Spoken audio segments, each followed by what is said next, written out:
Every day, he arrived before anyone else, wearing the same faded cap, pushing the same squeaky cart, and cleaning the same floors. Others walked on without a second glance. His name? Nobody knew. They just called him janitor. To most, he was invisible, just another background figure meant to be tolerated and forgotten.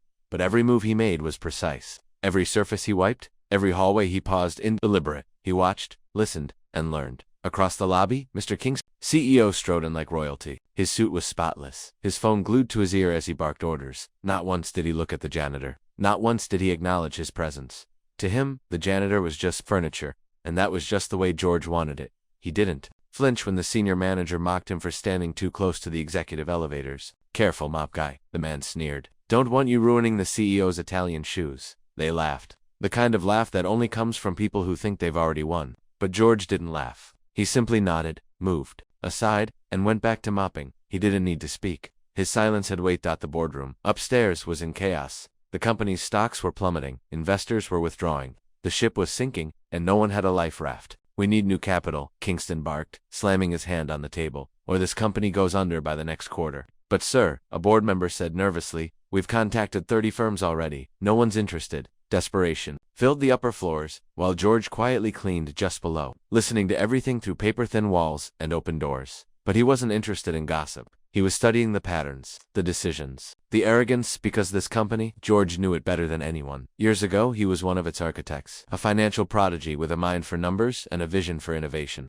But he was betrayed by someone he once trusted, a former partner who stole credit, manipulated contracts, and pushed George out before the IPO. George disappeared from headlines and reappeared here as a janitor. He didn't need revenge, not then. He needed patience. Every night, he returned home to a quiet apartment, opened his laptop, studied every trade, every filing, every press release. He invested in silence, multiplied in the shadows, and waited for the moment the cracks started to form. It came faster than he expected. One afternoon, a nervous intern bumped into him in the hallway and spilled coffee all over his shoes. "I'm so sorry, sir. Mr. George just smiled. "It's okay, kid. Just call me George." The intern looked confused. There was something sharp in his eyes, a calm control that didn't belong to someone mopping floors. But before he could ask more, a manager yelled at the kid to stop talking to janitors. Elsewhere, CEO Kingston watched security footage of the lobby. "Why is the janitor talking to staff?" he snapped. "He's getting too comfortable. I don't like it."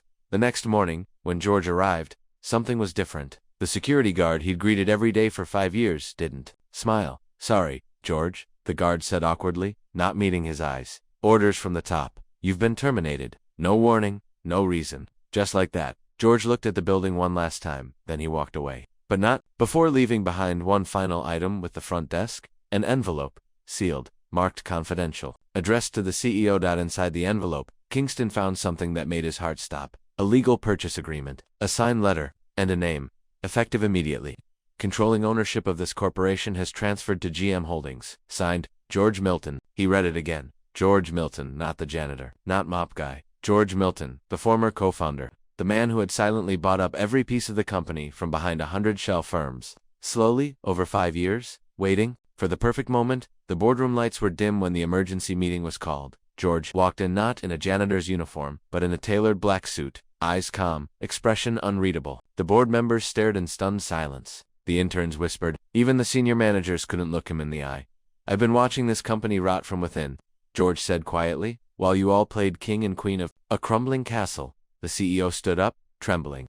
"You can't do this. This is my company." George looked him dead in the eyes. "It was. Now it's mine." By lunchtime, Kingston was escorted out of the building by the very same guards he once commanded. No cameras, no press release, just silence. George stood by the window of the top floor, looking down at the city. His city now. He remembered every name that had mocked him, every hallway where he was ignored, every time someone had spoken down to him. But he didn't act out of vengeance. He acted with grace.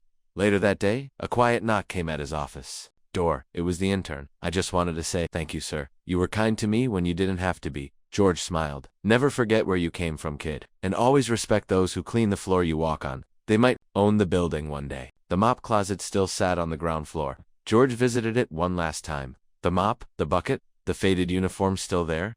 He didn't need them anymore. But he never forgot them. Respect isn't something you demand with titles. It's something you earn through patience, resilience, and character. So the next time you see someone sweeping a floor or taking out the trash, look again. That quiet man you ignore. He might be the one who signs your paycheck tomorrow.